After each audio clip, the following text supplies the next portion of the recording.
Hello guys, welcome to Bari Tutors. How are you all? I hope you all are fine. I am your tutor for one class and I am here to teach you the subject math. So let's get started. Yes guys, so our today's topic is comparing numbers. It is so many easy concept.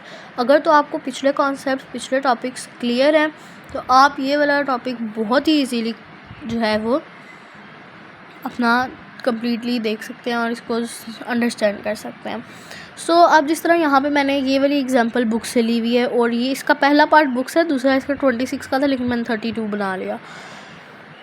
तो guys क्या होता है कि देखें 9 1 9 है ना। अब यहाँ पे हमें पता चल रहा है कि हम 9 एंड 10 के आपस में कंपेयरिंग कर रहे हैं।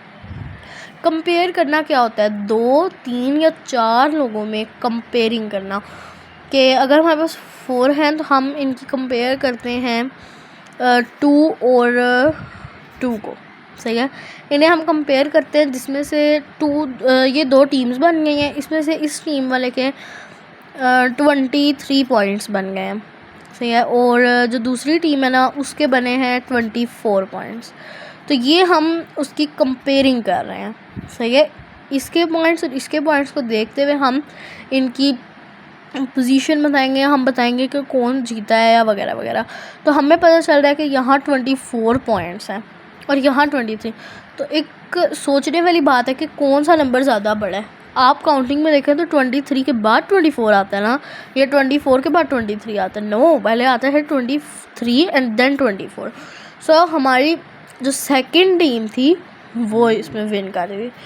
इसी तरह इसमें देखें अब 9 है, वो एक 1 डिजिट नंबर है। सही है, ये 9 है 1 डिजिट नंबर।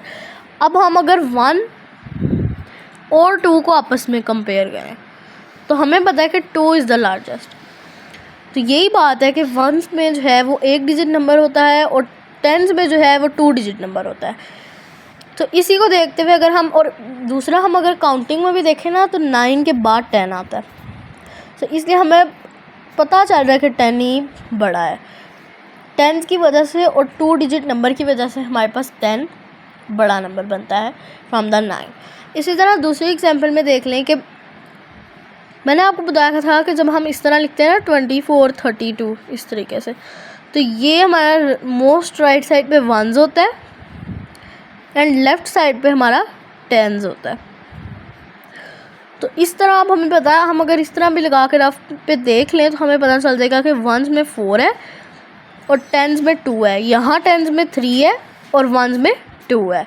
तो इस तरह हमें पता चलेगा। और जब फिर मैंने आपको बताया था कि 20 के बाद जितने भी नंबर 29 तक होते हैं वो 20 के साथ चलते हैं। लाइक अगर 10 के बाद होंगे तो वो 19 तक 1 1 1 1 से ही चलते जाएंगे, उसका 10 नंबर वही रहेगा। तो इसी तरह हमने जब देखा 24, इन दोनों को हम जब इस फॉर्म में नहीं लिखते, ऐसे ही बस लिखते हैं इस तरीके से, तो ये हम 24 कहते हैं ना ऐसे।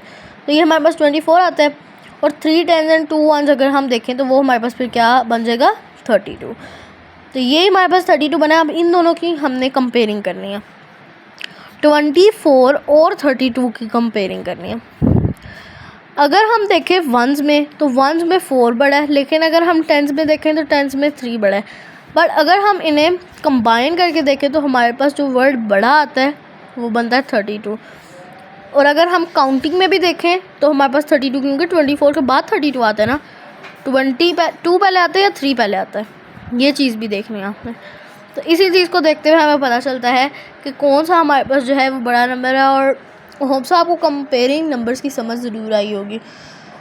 और इसी वीडियो में जो है वो मैं आपको दूसरा कॉन्सेप्ट भी देती हूँ। कंपेयरिंग नंबर्स में बस छोटी सी बात है कि आपने उसके डिजिट देखने हैं कि कितने हैं, 1 डिजिट नंबर है या 2 डिजिट नंबर है, ये चीज़ आपने इसमें देखनी है। तो हमें पता है कि 9 is the greatest 1 digit number and 10 is the smallest 2 digit number. तो इस चीज़ को भी हम देखते हुए करेंगे।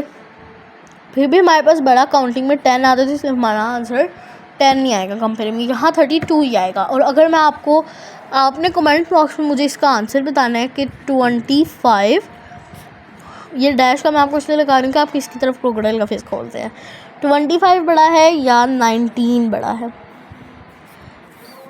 सही है, इसमें से आपने मुझे बताना है कि कौन से वाला बड़ा है। ओके, ये आपको होप सो कॉन्सेप्ट समझ आ गया हो कंपेयरिंग नंबर्स का। अब हम अपने सेकंड कॉन्सेप्ट की तरफ चलते हैं। जी तो गाइस हमारा सेकंड कॉन्सेप्ट आ चुका है विच इज़ कॉन्सेप्ट ऑफ 100। जैसे कि हमने 3 तरह के कॉन्सेप्ट्स हम पढ़ चुके हैं विच आर, सबसे पहले हमने कॉन्सेप्ट पढ़ा था कॉन्सेप्ट ऑफ 0, 1 डिजिट नंबर पढ़ा। फिर हमने कॉन्सेप्ट ऑफ 9 पढ़ा। फिर हमने कॉन्सेप्ट ऑफ 10 पढ़ा। फिर हम अब जो पढ़ने लगे हैं वो है कॉन्सेप्ट ऑफ 100। जैसे कि हमने पढ़ा कि सबसे पहले मैंने आपको बताया था कि कुछ डिजिट्स के नंबर होते हैं कि उन डिजिट्स को हम गिनते हैं।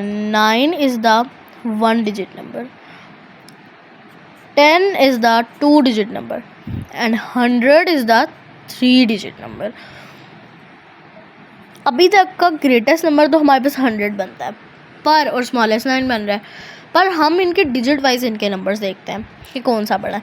अब 100 जो है ना वो 3 डिजिट नंबर का सबसे स्मॉलेस्ट डिजिट है। 10 जो है वो भी स्मॉलेस्ट है, लेकिन 9 is a greatest 1 digit number in whole counting. अब कॉन्सेप्ट ऑफ 100 में सिर्फ पहली बात यह है कि 100 इज़ अ 3 डिजिट नंबर। सही है, हम यहाँ पे इसके कुछ की पॉइंट्स बनाते हैं। फर्स्ट की पॉइंट ये है कि 100 इज़ अ 3 डिजिट नंबर। सही है, ये हमारा सबसे पहला एक पॉइंट है कि 100 जो है वो 3 डिजिट नंबर है। अब 3 डिजिट नंबर में सेकंड पॉइंट ये होगा कि 100 is a smallest 3 digit number, 3 digit number. Okay, ये 2 पॉइंट्स अभी तक हमें पता है कि 100 जो है वो 3 डिजिट नंबर है और 100 जो है वो स्मॉलेस्ट 3 डिजिट नंबर है। लेकिन अगर हम कंपेयरिंग करें फर्स्ट, सेकंड और 100 में, तो अभी तक का 3 डिजिट नंबर 100 हमारा सबसे बड़ा डिजिट बन रहा है। सही है, कॉन्सेप्ट ऑफ 100 में मैंने आपको बताया सिर्फ ये 2 की पॉइंट्स आपको याद होने चाहिए कि 100 3 डिजिट नंबर है, 100 जो है वो स्मॉलेस्ट 3 डिजिट नंबर है।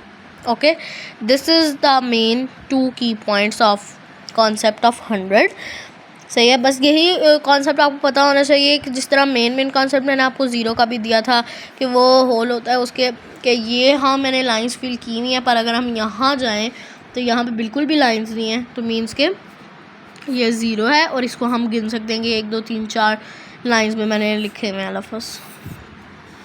तो ये सिंपल सा एक कॉन्सेप्ट ऑफ 100 था। बाकी जो है वो ये देखें, मैं आपको ये की पॉइंट्स जो हैं वो डिस्क्रिप्शन में भी डाल दूँगी कि 100 के की पॉइंट्स क्या हैं।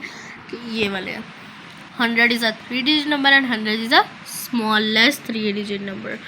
Okay, thank you so much for watching my vlog, watching my video. Hope so आपको मेरी वीडियो की समझ आई हो, आपको इन 2 कॉन्सेप्ट्स की समझ आई हो। थैंक यू सो मच, अल्लाह हाफिज़।